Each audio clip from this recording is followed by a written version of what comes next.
No dia 20 de maio, Israel e grupos palestinos decretaram um cessar-fogo. Foram mais de 10 dias de conflitos, de mísseis e destruição, com 232 palestinos mortos e 12 vítimas israelenses. O Gabinete de Segurança de Israel disse que o acordo foi bilateral e incondicional. Infelizmente, isso não quer dizer que o conflito tenha acabado ou que a tensão entre israelenses e palestinos seja menor. Hoje, nossa ideia é entender o que vem agora, depois do cessar-fogo. Eu sou Anita Efraim, sou jornalista e fanática por futebol, e esse é o E Eu Com Isso, o podcast do Instituto Brasil-Israel. E eu sou Amanda Hatzir, estudiosa de cultura judaica e sociedade israelense. A nossa convidada hoje é a Carla Rabif. Ela é doutoranda em Relações Internacionais pela PUC-Rio, desenvolvendo a tese na área de resistências não armadas entre Palestina e Israel. Ela já atuou em áreas relacionadas ao diálogo intercultural e resolução de conflitos, como no Muslim Jewish Conference, e com projetos de educação sobre o Holocausto e outros genocídios no Yad Vashem, que é o Museu do Holocausto de Israel. Muito bem-vinda, Carla. A gente agradece muito em nome do podcast, do IB, a sua presença, você ter aceitado o convite para conversar com a gente hoje. Acho que a conversa vai ser muito legal. Nossos ouvintes vão aprender muito. Obrigada a vocês pelo convite, um prazer enorme estar aqui. Bom, a gente está vivendo, né, todo esse momento, né, de tempos em tempos, como a gente já disse no último episódio, acontece, né, essa escalada de violência, o conflito, ele toma essas proporções que a gente está vendo, mas sempre com algumas diferenças também, né? Nesse novo contexto, nessa conjuntura, a gente tem uma coisa importante acontecendo que, enfim, Israel passou por 4 eleições em 2 anos, e isso também acaba tendo seus efeitos políticos aí também no conflito. Então, eu queria que dentro desse contexto você contasse para a gente, e dentre as outras coisas que estão acontecendo, o que representa esse cessar-fogo agora, e se dá para dizer que é o fim do conflito, pelo menos momentaneamente. Qual que é a sua análise? Assim, o cessar-fogo, na minha opinião, ele é sempre uma coisa boa, né? Porque, pelo menos, para a escalada de violência momentaneamente, o que significa que pessoas param de ter medo, pessoas param de morrer, cidades deixam de ser destruídas, pelo menos no momento, assim. Mas, na realidade, na prática, né, do conflito, o cessar-fogo, ele representa muito pouco, ele não resolve nada que acontecia, né? Esse conflito, ele não é novo, ele não começou com essa troca de mísseis, né? Ele é um conflito, do contrário, muito antigo, que está pautado em questões mais profundas, né? A gente, às vezes, para pensar que, não, estava em paz e aí agora começou um conflito. Não estava em paz, né? Estava num momento sem muitas trocas violentas, assim. Muito disso também embasado pela pandemia, né? As pessoas estavam mais em casa, os governos estavam, quer dizer, os governos não, o governo de Israel estava focado em outra coisa. É importante a gente lembrar que essa tensão tem muito a ver também com esse momento pós-pandemia, né? Com esse momento que as pessoas voltam às ruas e voltam a poder fazer manifestações. Então, o conflito, ele é mais um espelho de questões profundas que são a ocupação, diferenciação civis mesmo dentro de Israel, entre cidadãos árabes e cidadãos israelenses, a postura do Hamas de não reconhecimento de Israel. E o cessar-fogo, ele não resolve nada disso, né? Nenhuma dessas questões. Legal a gente lembrar que essa tensão toda, ela não começou em Gaza, né? Ela não vai terminar em Gaza também. Ela começou em Jerusalém e ali ela permanece. Até vou aproveitar para já engatar nessa próxima pergunta. Como fica a situação de Jerusalém, né? E de outras cidades mistas, então, onde moram judeus e árabes, israelenses e palestinos que estão no mesmo espaço. Você acha que esse cessar-fogo diminui um pouco a tensão nesses lugares ou não? Porque enquanto quem mora em Tel Aviv, em Granana, em Modi'in, Beersheba, estava muito preocupado com os mísseis, isso dentro de Israel, claro, é que eu tenho amigos lá, eu não tenho amigos que estavam na faixa de Gaza, mas sei que a situação por lá também era muito tensa, obviamente, mas dentro de Jerusalém a tensão era outra, uma tensão de rua, né, de embates, da violência policial. Como você entende que fica nessas cidades? Pois é nesse ponto que eu acho que o cessar-fogo, ele não acaba gerando muitas respostas, né? A troca de mísseis, ela surgiu como uma resposta, primeiro do Hamas, depois de Israel, a tudo que vinha acontecendo já em Jerusalém, e isso não foi resolvido, né? Tanto não foi resolvido que depois do cessar-fogo já está tendo um monte de questões, infelizmente, assim, eu particularmente tenho achado muito triste de ver o que a gente está vendo, né? Que são esses choques entre os civis, judeus e árabes dentro de Israel. Na sexta-feira mesmo passada, na Mesquita Al-Aqsa, aconteceu um incidente muito grande. A Juma, é o dia sagrado dos muçulmanos, né? O pessoal vai mais em peso para as mesquitas. Enfim, lá na Al-Aqsa tinha milhares, acho que, de pessoas atendendo às rezas. E aí houve um choque com a polícia de Israel.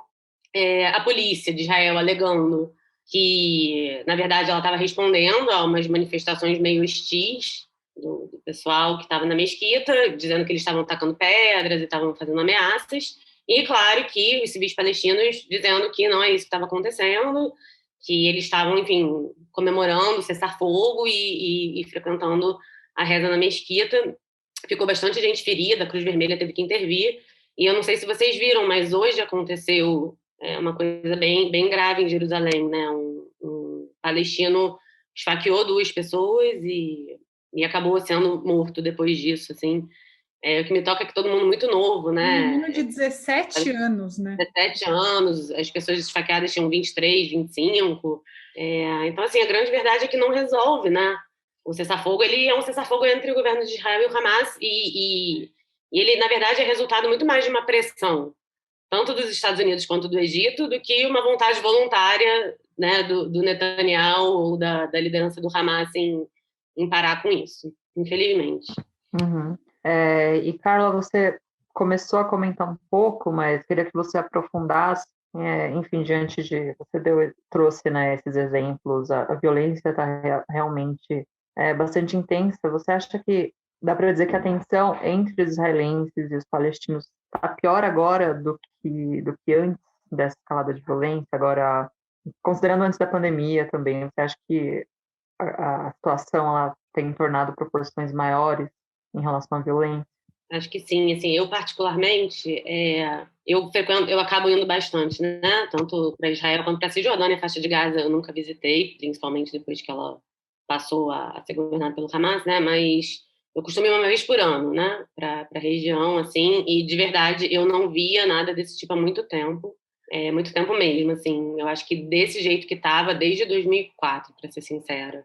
Claro que em 2014 também, com a tensão entre o exército de Israel e Gaza, aconteceu isso, mas, assim, por parte da população civil, de verdade, é a primeira vez em muito tempo mesmo que eu não via. Eu acho que está pior, e eu acho que tem vários motivos para isso. Eu acho que um deles, de novo, assim, tem a ver com a questão de que estava todo mundo meio confinado, e agora todo mundo foi para a rua, né? E todo mundo foi para a rua. Enfim, parece que essa questão ela ficou um pouquinho guardadinha por um tempo, né? Até o verão influencia também, né? O pessoal tá mais na rua, mesmo sem considerar a Exato. fase, Aí né, a galera pandêmica. vai mais pra rua, né? Ele é um verão intenso, é um verão quente mesmo, assim. E foi uma época tensa, né? Porque foi no meio do Ramadã, então você tem os muçulmanos aparecendo mesmo mais na mesquita, né? Com vestimentas religiosas e estando mais em público mesmo, as rezas mais altas, né? O que deixa parte da população religiosa judaica, né? Numa situação um pouco de estranhamento. Logo depois teve o Dia de Jerusalém, o Amir Yerushalayim, que é o contrário, né? O que faz com que a população árabe de Jerusalém fique tensa, né? Olhando para aquilo tudo. Então, foi uma época realmente de deixar as pessoas muito à flor da pele. E tem essa questão de Sheikh Jarrah, né? Que, de fato, foi para a mídia, né? O despejo de famílias palestinas tem aumentado ao longo dos últimos anos. Então, eu acho que isso, sim, leva os cidadãos árabes, cidadãos palestinos, para uma situação de mais hostilidade mesmo com o passar dos anos, né? Eles não veem o tipo de política israelense mudar de rumo, ela tem se intensificado. Cresce, né? Não dá para negar. A política do Bibi é ocupação. É ocupação, exato. E conforme cada vez mais os palestinos vão respondendo com revoltas, protestos, o cidadão israelense ele encara isso com muita insegurança, né? E aí acaba que essa tensão chega à flor da pele. Eu acredito que sim, essa pergunta que vocês fizeram, acho que hoje em dia está mais tenso do que costumava ser no passado, sim. A situação acaba se retroalimentando, né? O Bibi, ele instrumentaliza muito esses ataques para fazer a política dele. Ele se coloca muito como esse cara responsável pela segurança do Estado e com medo ali, né? da população, ele acaba, né? Antes disso, todo mundo achava que ia acabar era a Bibi. Aí vem esse conflito. Exatamente, e a chance de ele ficar só aumentou. E que loucura! Sim. Isso não é novo, né? Se a gente for reparar, perto de cada eleição dele, teve uma questão de segurança, né? Sempre, assim, é uma tática usada por ele bem antiga, assim, me surpreende. Eu sei que é diferente quando a gente não mora lá, né? Mas me surpreende que funcione. E funciona, né? Total. E falando sobre essa questão da violência, como age o Estado de Israel, como a Amanda falou na abertura, foram 232 mortes de palestinos, entre elas muitas crianças. Isso soa, assim, eu ia falar, isso repercute muito mal na mídia, mas isso deveria mesmo repercutir muito mal na mídia, porque são crianças morrendo. Israel costuma dizer que o Hamas usa esses civis como escudos humanos, e argumenta que as autoridades israelenses avisam antes de atingir os alvos, e aí diz que o Hamas, mesmo assim, não tira as pessoas. Enfim, queria saber o que você acha dessa afirmação. Também tem uma questão do Domo de Ferro, que, para quem não sabe, é um sistema da inteligência do Exército de Israel que explode a maior parte dos mísseis que chegam no espaço aéreo israelense, explodem antes que eles atinjam qualquer pessoa, e dizem, né, que é por isso que Israel não tem tantos mortos, teve 12. Enfim, queria saber o que você acha dessa justificativa de, mas a gente avisa antes de atingir, essa questão da proporcionalidade da guerra, como que você entende essa questão? Eu até falo isso, né, que a gente tinha que pensar bem antes de compartilhar a informação nas redes sociais, né? A gente tinha que pensar em publicações que fossem auxiliar de forma construtiva, né, o debate sobre esse conflito, mas que é importante, sim, como você disse, a gente perceber o número de mortos civis palestinos, principalmente crianças, idosos, famílias que perderam suas casas, porque isso é uma questão humanitária da gente entender. Então, sim, tem que ser prestada atenção nisso. Quanto a Israel avisar, isso foi algo que me pegou muito lá atrás, quando eu morei lá 1 ano, assim, porque eu recebia muito essa informação, né? E aí busquei saber um pouco mais sobre ela. Por vezes é real, tá? Eu cheguei a ver panfletos que Israel libera dos aviões. É isso, libera alguns panfletos, as pessoas recebem a notificação de que vai ter um bombardeio ali, de que vai ter um ataque ali. Por vezes isso acontece, por vezes não também, né? Tem. Assim. Só que o que se coloca, gente, é que, tá bom, esse palestino recebe essa notificação. Para onde que ele vai? Assim, que adianta ele receber essa notificação? Para onde que ele vai evacuar? Sabe? Então, eu acho que, assim, no fim do dia, não é algo que ajuda os palestinos, de forma alguma. Não é que a gente está falando de uma população que tem um bom sistema, assim como Israel, né? Tem o Domo de Ferro, assim como Israel tem os bunkers. Eu achei muito diferente, assim, eu tenho amigos palestinos e amigos israelenses, me solidarizei muito com todos eles, assim, vi a dor de todos eles, vi o medo de todos eles, e entendo que são situações muito diferentes, né? Assim, os meus amigos israelenses morrendo de medo das sirenes, correm para o bunker, tem bunker, né? Além do Domo de Ferro. O palestino, ele sofre esse medo, ele sente isso, não tem nem uma proteção contra míssil e nem bunker para ir. Assim, então, é diferente. O Hamas, sim, a gente sabe que é uma organização, enfim, muito questionável, né, e que, de fato, muitas vezes representa muita violência para sua própria população, desde o início, desde que tomou esse governo em Gaza. E, sim, é uma prática antiga, né, de usar os civis como escudo. Na minha opinião, isso não justifica essa desproporcionalidade, né? A gente está falando aqui de um conflito que ele acontece entre um Estado-nação e entre um grupo político militante que não tem um Estado, né? E uma população que só tem esse grupo para se basear, só tem esse grupo para liderar, né? Gaza é fechado, né? É um lugar muito pequeno, hiperpopuloso, fechado, né? Não é que essas pessoas tenham acesso a outras informações ou a outras possibilidades mesmo. Assim. Então, a questão é um conflito de duas partes muito diferentes. E, sim, acho que Israel, como o Estado-nação organizado, com os recursos que tem, com o exército que tem, deveria tomar a frente para que essa escalada de violência não acontecesse dessa forma.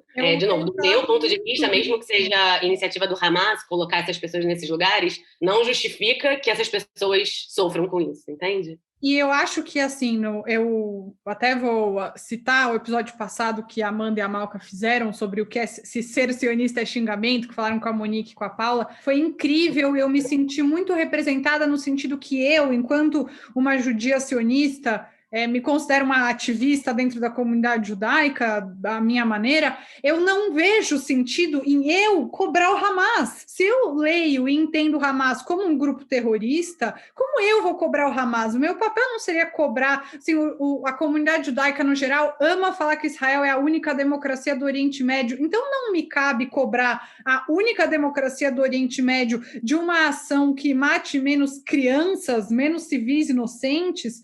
Até no último episódio também no Notícias do Mundo Judaico contei, vou recontar agora, chama muita atenção de muita gente no mundo inteiro que Israel bombardeou o prédio onde ficava a Al Jazeera e a Associated Press, duas agências de imprensa, de mídia. Eu sou jornalista, né? Então óbvio que isso também me toca muito. E eles avisaram 1 hora antes. O dono do edifício pediu 10 minutos a mais, ele conta, né, para France Press, ele contou, que pediu 10 minutos a mais para dar tempo dos jornalistas empacotarem mais material. E eles falaram, não vamos dar 10 minutos a mais. Aí acabou que ninguém morreu, porque eles avisaram, todo mundo saiu. Mas é isso, eu tenho que cobrar de quem eu acho que tem recurso para fazer mais. Eu não acho que o Hamas tem recurso para fazer mais, se o Hamas é um grupo terrorista. Então, eu não vejo sentido falar, não, acho que o Hamas tem que ser diferente. O ideal seria que não existisse um grupo terrorista. E o fato é que o Hamas não é diferente, né? E Israel é o que você está falando. Israel, sim, se pretende ser uma democracia, né? Israel, sim, tem muitas pautas de direitos humanos. Eu acho que a gente também tem que olhar para isso. Então, a gente espera de Israel esse tipo de postura, né? Uma postura que não vá atingir a população civil, que não tem nada a ver com isso. Mesmo que essa seja a política do Hamas, assim, eu espero ver que a política de Israel é diferente e não igual. Né? Eu acho que essa informação de avisar as pessoas a sair num lugar como Gaza é quase que indiferente, é quase que irrelevante, é quase, eu diria, irônica. Né? Porque, assim, sair para onde? E é isso, e se não conseguiu sair, vai jogar bomba de qualquer jeito? Eu sim enxergo que é uma relação desproporcional e que Israel deveria ser mais responsável por manter uma troca mais saudável, vamos dizer assim, né? Mais humana. Sim, não, eu concordo com tudo que vocês disseram, acho, principalmente em relação a essas questões de direitos humanos, né, que acaba ficando meio perdido, né, no meio. A Anitta mencionou o nosso último episódio, no final do episódio a gente mencionou, assim, né, comentou sobre a esperança que ainda no meio disso tudo que haja quem se recuse, né, a ser inimigo, né, judeus e árabes e palestinos que se recusam, enfim, a esse conflito. Então eu queria que você comentasse, Paula, né, porque a gente tem visto também muitas manifestações de grupos de israelenses e palestinos, né, desse tipo, pedindo a paz, né, que são vozes ali pedindo a paz, geralmente de grupos de pacifistas, que, enfim, não é de hoje, né, que existe um trabalho de diversos grupos em Israel, na Cisjordânia, de grupos que realmente se propõem a construir esse diálogo e essas pontes. Aí, por um lado, mesmo que a gente acompanhando, né, enfim, na diáspora, a gente vê muita gente, por um lado, falando que esses grupos não têm muito impacto, e, por outro, as pessoas dizem que não, que realmente é um trabalho essencial e que, pelo menos, se não tem um impacto muito direto, traz alguma esperança, né? Quando a gente vê esse tipo de manifestação. Eu queria saber, na sua opinião, qual que é a relevância desse tipo de iniciativa, desses grupos de pacifistas, de ativistas pela paz? Nossa, eu acho a relevância, assim, imensa, né? Essa é precisamente minha área de estudos, assim, eu escolhi isso.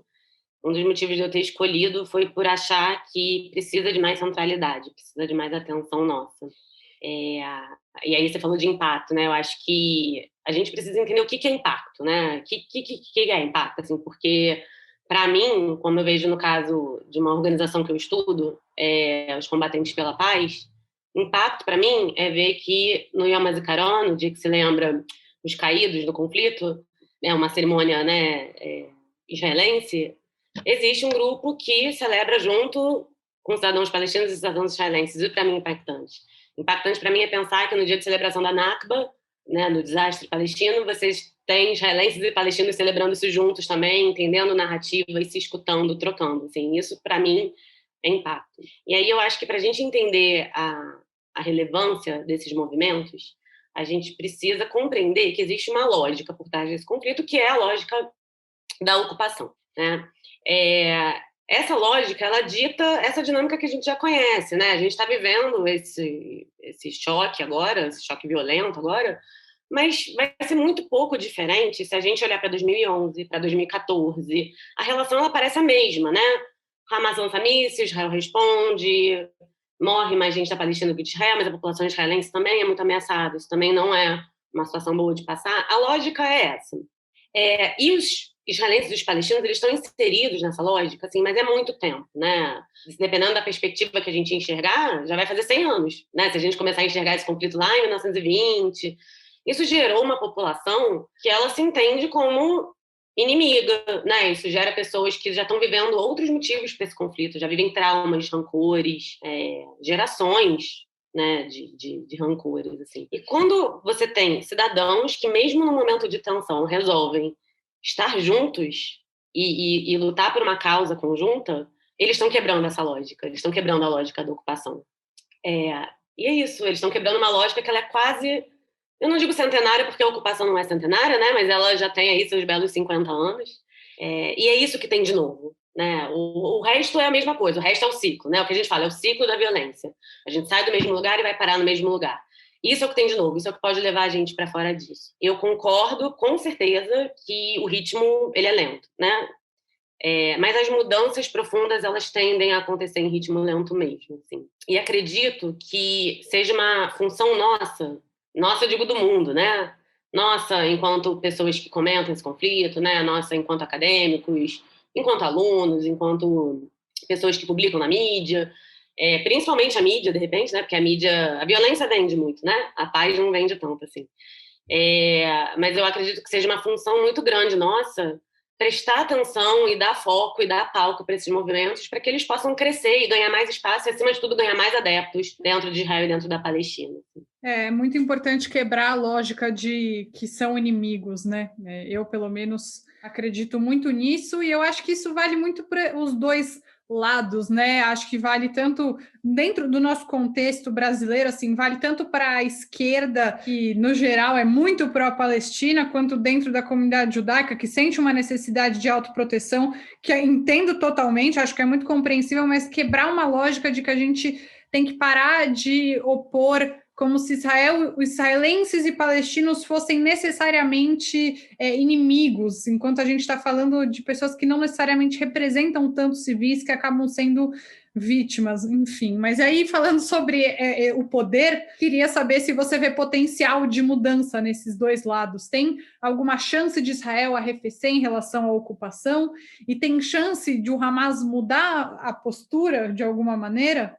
Olha, infelizmente, eu acho que quando a gente está olhando para esses dois atores, né, o governo de Israel e o Hamas, eu acho que, infelizmente, não. Assim, né, a gente, por um lado, tem um grupo político, militar, que realiza atos terroristas, o Hamas, que não reconhece a existência de Israel, logo, por si só, não abre qualquer espaço para nenhuma troca, nenhum diálogo. Né? Enquanto o Hamas não reconhecer Israel, isso é muito importante a gente ter em mente. É muito complicado também, né, se estabelecer, porque você não tem como dialogar com quem você não reconhece que existe, né? E, do outro lado, é esse governo Netanyahu que só aprofunda a ocupação, né? Só avança nessa ocupação, não tem nenhum tipo de política que demonstre que vai melhorar a relação com os palestinos. Então, acho que, assim, se for pensar de forma autônoma desses dois atores, não. Mas a gente tem uma mudança de perspectiva exterior, que eu acho que é o que aconteceu com esse cessar-fogo, sim. Né? Os Estados Unidos está claramente com uma postura muito diferente do que vinha no governo anterior. Né? Então, o Trump ele vinha apoiando o Netanyahu de várias formas, né? Principalmente política, e principalmente se abstendo de pressionar, né? Porque o papel dos Estados Unidos sempre foi muito de segurar a onda de Israel. A gente sabe que os Estados Unidos nunca se opôs a Israel, mas dava uma segurada de onda, assim, né? Fazia umas pressões. E ao longo do governo Trump, isso não aconteceu, pelo contrário. O Bibi se sentiu super à vontade para seguir adiante com essa política dele. Desde que o Biden subiu ao poder, é diferente. E eu acho que agora o Netanyahu sentiu essa pressão, assim, porque o Biden deixou bem claro que isso não estava ok. O Hamas, por outro lado, também, não teve apoio prático. Ele teve apoio moral, como sempre tem, né? Mas não teve o apoio prático que geralmente ele tem de outros grupos, né? Do Irã, por exemplo. Muito apoio moral, né? Muito incentivo em defender a causa palestina. Mas se a gente parar para reparar, ninguém mais se envolveu na prática, né? Ninguém foi lá, pegou em arma e atacou também. Porque os países da região estão passando cada um por seus problemas. Assim, né? O próprio Irã está cheio de questões internas. Você tem uma boa parte da população iraniana que não quer que o governo desvie nem atenção nem verba para isso, pede para o governo se voltar para questões internas. Fora isso, tem esses possíveis acordos que estão rolando entre Washington e Teherã. O Irã não quer perder essa possibilidade, que está sendo uma janela de oportunidade de sair do isolamento. Então, o Hamas ele acaba não ficando isolado, isso seria um exagero, né? Ele não está isolado, mas sem esse apoio prático, assim, e talvez ele não conseguisse levar a cabo muito tempo essa violência. Então, acho que, assim, se for partir da perspectiva de que, voluntariamente, o governo Netanyahu e o Hamas vão mudar de postura, acho que não. Mas acho que a gente vai viver um novo momento de pressões externas que pode ser que impactem na prática essa relação, sim. Bom, e aproveitando um pouco o gancho da sua resposta, a gente acompanhou também, foi episódio aqui do nosso podcast, as eleições palestinas que também foram adiadas. O Mahmoud Abbas, inclusive, culpou Israel, né, porque por ter impedido que elas acontecessem também em Jerusalém Oriental. Então, eu queria, né, saber como que a autoridade palestina fica no meio disso tudo, né? Onde que fica a autoridade palestina no meio desse conflito? A autoridade palestina está passando por um momento bem complexo, assim, e não num bom sentido, né? A questão é que, infelizmente, com situações como essa que está acontecendo agora, o Hamas ele ganha força. Tanto por essa questão de adiamento das eleições, quanto por casos de corrupção interna, mas também pela postura ainda mantida pelo Abbas de possivelmente dialogar com Israel, de possivelmente estabelecer um acordo. Acontece que nos últimos anos, e nos últimos muitos anos, né, quando a gente fala isso, não são tão últimos assim, por vários anos, você tem essa disponibilidade do Abbas, que com certeza tem jogo político por trás disso, ninguém está dizendo que, né, é um ímpeto pessoal dele. E, do outro lado, você não tem resposta de Israel, né? Pelo contrário, como a gente está falando aqui, Israel segue aprofundando essa ocupação. Para a população civil palestina, isso não faz o menor sentido, né? Eles começam a ver que tem um outro lado que não dialoga. Então, nesse momento, o Hamas se torna mais efetivo, né? Do ponto de vista de muitos palestinos, inclusive na Cisjordânia. E com esses últimos eventos, com o que estava acontecendo em Jerusalém, o Hamas respondeu. A autoridade palestina não. Então, vários relatos, assim, eu estava acompanhando os jornais locais, vários relatos, depoimentos das pessoas falando que elas estão se sentindo muito como observadores, né, que queriam agir mais. E a gente teve alguns levantes na Cisjordânia, que não apareceram tanto no jornal, mas aconteceram, né? Teve até vários jornalistas comparando uma possível intifada que vem acontecer de novo, né? De tanto que a galera está querendo atuar e a flor da pele.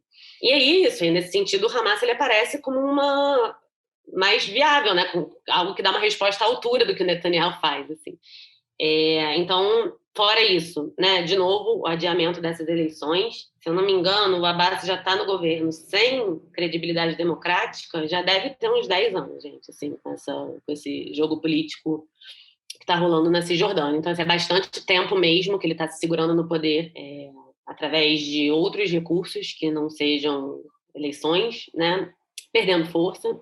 Mas por que ele consegue se manter lá também? É legal a gente olhar para isso. Do ponto de vista externo, né, e como eu estava falando no nosso tópico anterior, o externo influencia muito na região, o Abbas ele continua sendo o ponto de contato diplomático. Assim. Muitos países enxergam ele dessa forma, inclusive os Estados Unidos. Né? Até na sexta-feira, o Biden esteve no telefone com o Bibi e com o Abbas. Né? Não ligou para ninguém do Hamas, assim, né? Ligou para o Abbas. Então, ele ainda tem essa posição assim, no mundo, na sociedade internacional.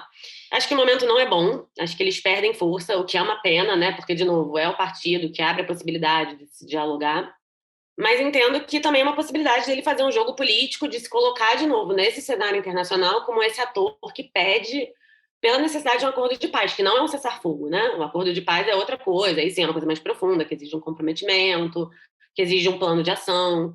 Acho que a saída agora é eles buscarem esse espaço internacional de fortalecer a ideia de que uma acordo de paz é necessário e de que eles são o grupo a mediar esse acordo, né? Mas, assim, internamente a situação não está boa, está perdendo o apoio bastante, assim, da população civil palestina. Eu queria fazer duas perguntas que acho que não estão tão ligadas, mas eu não queria perder essa questão. A gente vê muito a esquerda mundial, assim, até teve aquele post polêmico da Bella Hadid, maravilhoso, tipo, engajamento, ativista demais, Bella Hadid sobre o povo palestino, sobre a resistência, e colocando, acho que talvez, não sei se é uma confusão, uma falta de conhecimento, ou uma opinião que eu discordo mesmo, colocando o Hamas como resistência. Eu queria saber o que você acha desse tipo de colocação, e falando sobre um grupo um pouco mais poderoso, o Hezbollah tem algum papel nessa situação toda? A gente pode ter uma mudança na dinâmica do Oriente Médio a partir dessa situação? Então, são duas perguntas que eu nem sei se elas conversam muito, mas fica as duas aí já para. Na verdade, é porque nessa região tudo conversa, né? Se a gente for olhar assim, é muito difícil, é tipo um quebra-cabeça, né? A gente não consegue ver o todo se a gente não olha pecinha por pecinha. Quanto ao Hamas ser uma forma de resistência, eu acho que uma coisa essencial da gente focar nesse conflito são as narrativas, tá? A forma como um palestino em Gaza enxerga o conflito é muito diferente do que a forma que eu, que sou uma pessoa judia, que cresci na comunidade judaica, que tem conexão com Israel, mesmo tendo uma postura política crítica ao governo atual, enxergo o conflito. É diferente de como o palestino que mora em Jerusalém Oriental enxerga esse conflito, enfim. Talvez, do ponto de vista desse palestino que mora em Gaza, ou mesmo que mora na Cisjordânia, né?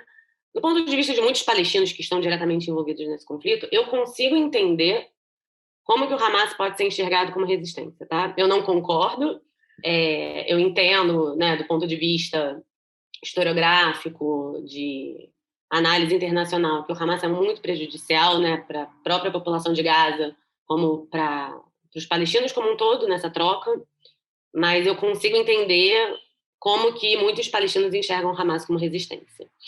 O que a gente tem, de novo, é uma ocupação que se expande, é uma ocupação que está muito longa, que cada vez tem menos esperança, e que isso gera revolta, isso gera raiva também, né? A gente tende a perder de vista que os palestinos são pessoas, assim, com emoções, né? Como será que essas pessoas se sentem? Isso não é só tristeza, não é só desolação, é necessidade de responder. Então, muitas vezes, essa resposta do Hamas, ela pode sim representar para um cidadão palestino uma resistência, né? Fora isso, o Hamas, por mais que, de novo, do meu ponto de vista, seja um grupo terrorista, seja um grupo que atinge civis dos dois lados, super prejudicial para a situação como um todo, não é a única forma como ele atua, né? O Hamas também traz ajuda para os palestinos que estão ali, que, gente, é isso, eles não têm uma visão ampla do contexto, né? Às vezes eles estão sem casa, o Hamas arruma onde morar, eles estão sem roupa, o Hamas arruma roupa. Eles não sabem que, em última instância, tem outros atores envolvidos, eles não sabem, né, o quanto que o Hamas também prejudica esse processo. O que eles sabem é que o Hamas está lá ajudando eles enquanto tem um país que está bombardeando a casa deles. Então, assim, se eu fosse dizer aqui da minha visão de doutorado em relações internacionais, professora de história, não, né? Acho que seria muito benéfico que o Hamas perdesse força, mas eu também consigo entender o ponto de vista de um palestino que sim entende o Hamas como resistência. Sobre o Hezbollah. Hezbollah e Hamas têm muitas coisas em comum, né, sendo as duas principais. O apoio do Irã, que não é uma coisa pequena, né? A gente sabe que, enfim, antes desse conflito voltar para os jornais e voltar a ter essa violência escalonada, o palco do Oriente Médio vinha sendo Irã e Israel, né? A tensão que seguiu ali. Então, esse apoio do Irã ele é muito significativo, né? Quer dizer que se o Irã apoia esses dois atores, coisas em comuns ele tem. E algo em comum é a luta contra Israel, né? Essa prerrogativa de que uma das missões desses dois grupos é, de fato, combater Israel. E aí, no passado, assim, nas outras vezes que esse conflito aconteceu, foi muito comum que o Hezbollah se envolvesse de forma armada nesses conflitos.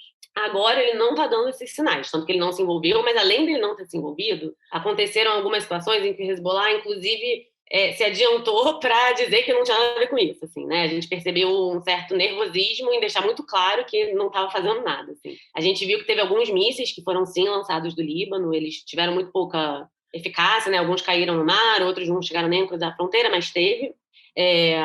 Alguns deles foram mandados de Sheba, que é uma região agrícola, outros foram mandados de Irashiri, que é um campo de refugiados palestinos.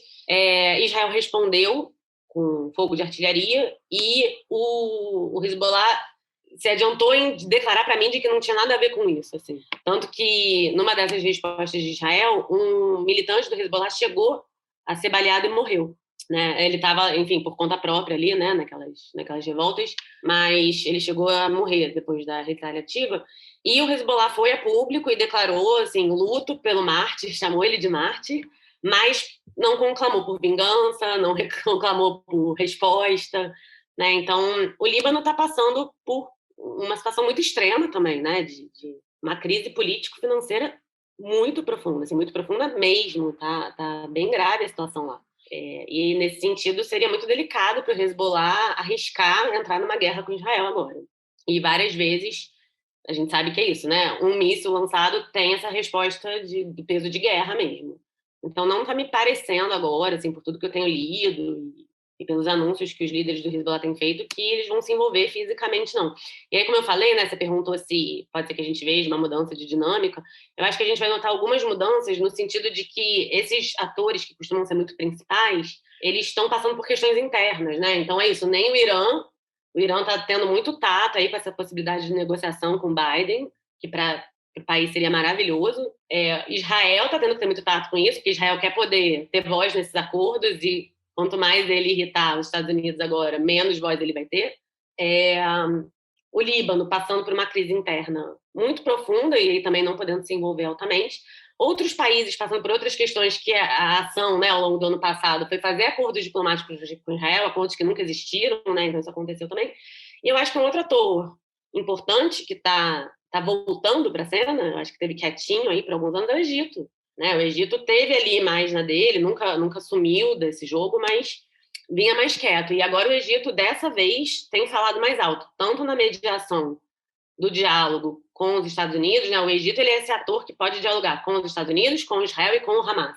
Né? Então ele se torna essencial aí nessa troca. E também voltando a já dar ajuda humanitária, ajuda de saúde para Gaza, chegando a abrir a fronteira. Então, eu acho que a gente vai ver o Egito voltar aí como um país importante nesse diálogo. Então, acho que nesse sentido a gente vai ver umas mudanças, sim. Bom, e como a gente tem falado, né, desde o início aqui do nosso episódio, muitos países reconhecem e apoiam a Palestina, né? O Egito mesmo que você mencionou é um deles, especialmente quando com a escalada de violência, assim, quando o conflito, né, enfim, ferve na região e quando surgem, né, esses alto número de mortos, especialmente de crianças. Então, eu queria que você dissesse assim, a sua opinião, né, sobre se você entende que Israel pode passar a ser mais pressionado pela ONU, e eu não vou entrar nem no mérito, né, do peso que a ONU possa ter, né, nesse tipo de pressão, mas, por exemplo, e se isso de fato, né, se essa pressão acontecesse, se surte algum efeito na situação que a gente vê hoje na região. Eu acho que sim, assim, a gente está vendo, né, essa pressão aumentar. Tiveram passeatas em vários lugares, né, em vários países, estão tendo pronunciamentos públicos de vários governos, então eu acho que sim, a gente está vendo essa pressão aumentar, mas, sinceramente, assim, a ONU sempre se colocou, né, contra a ocupação e isso nunca surtiu nenhum efeito muito prático em relação a Israel. De novo, eu vou trazer aqui a importância que o governo Biden pode ter, né, nessa mudança de relação. Israel responde mais aos Estados Unidos do que as Nações Unidas, não só Israel, né? Os Estados Unidos é uma potência com peso grande para vários países do mundo. Mas acho que a grande mudança agora é essa, assim, o Netanyahu ele vinha muito confortável com o Trump e essa situação está mudando. Né? Então, acho que nesse sentido vai ter algum tipo de resposta, mas, sinceramente, não acredito que nada tão profundo a nível de retorno das fronteiras de 67, né, ou nada do tipo no caminho da criação de um Estado palestino. Assim. E, Carla, para a gente fechar, você falou dessas manifestações e, bom, eu pessoalmente acho que elas são super legítimas, mas algumas cenas assustaram muito ao redor do mundo. Teve aquela em Londres que teve uma pessoa gritando fuck the Jews, rape their daughters e coisas horrorosas. Mesmo em São Paulo, a gente viu coisas esquisitas, assim, manifestação no Banco Safra, em Higienópolis. Então, tem uma confusão, né, entre o que é Israel e o que são os judeus. Você vê um aumento do preconceito contra os judeus a partir da situação que está acontecendo em Israel? Israel, uma escalada do antissemitismo? Então, eu não sei, eu sim vejo, mas eu não sei se é um aumento, né? Eu acho que é uma expressão que nem sempre é colocada para fora, é porque não é novo, né? É como você disse, assim, tem uma confusão muito grande entre sionismo e judaísmo, e uma confusão muito grande sobre o significado de sionismo, né? Por isso que o último podcast foi muito legal, assim. A ideia de Israel como um todo, né? Como se Israel fosse uma coisa só, fosse essa coisa unificada, como se Israel fosse só ocupação, né? E a gente que conhece Israel mais a fundo sabe que não é só sobre isso, embora isso seja, assim, muito importante. E eu acho que em momentos como esse, eu lembro que em 2014 foi bem grave também, foi bem ruim, assim. Em momentos como esse, pior. É isso, não acho que piore, porque eu acho que está sempre aí, eu só acho que aparece mais, né? Eu acho que as pessoas colocam isso mais para fora e é assustador, assim. Eu experimentei muito isso na faculdade, e foi para mim uma experiência nova, porque eu estudei em escolas judaicas, eu fui de movimento juvenil, então eu nunca tinha entrado em contato, de fato, com isso que eu ouvia muito falar, que era o antissemitismo, assim. E na faculdade de História, realmente me deparei com várias narrativas que beiravam ali o antisionismo e o antissemitismo, e muitas vezes transpassando essa linha. Acho muito tenso, acho muito grave, e eu acho que a gente tem que ter uma postura, assim, de respirar fundo e também, na medida do possível, alcançar essas pessoas e explicar. De novo, na minha experiência, a maioria delas ouve. Quando entendem que você é uma pessoa que está no lugar de fala, de conhecer Israel, de entender do assunto, de ter uma conexão com o país, eu encontrei poucas pessoas que não estavam abertas a ouvir, assim, né? Então eu acho que a gente tem que estar alerta para isso, eu acho que a gente tem que se colocar, assim, falar, né? Não é, como se diz, arrumar briga nem nada, né? Tentar explicar mesmo, assim, tentar estabelecer um diálogo. E claro que nem sempre isso vai ser bem-vindo, mas é importante para não deixar esse ódio aumentar mesmo, né? Porque é isso, é muito grave. É uma questão profunda.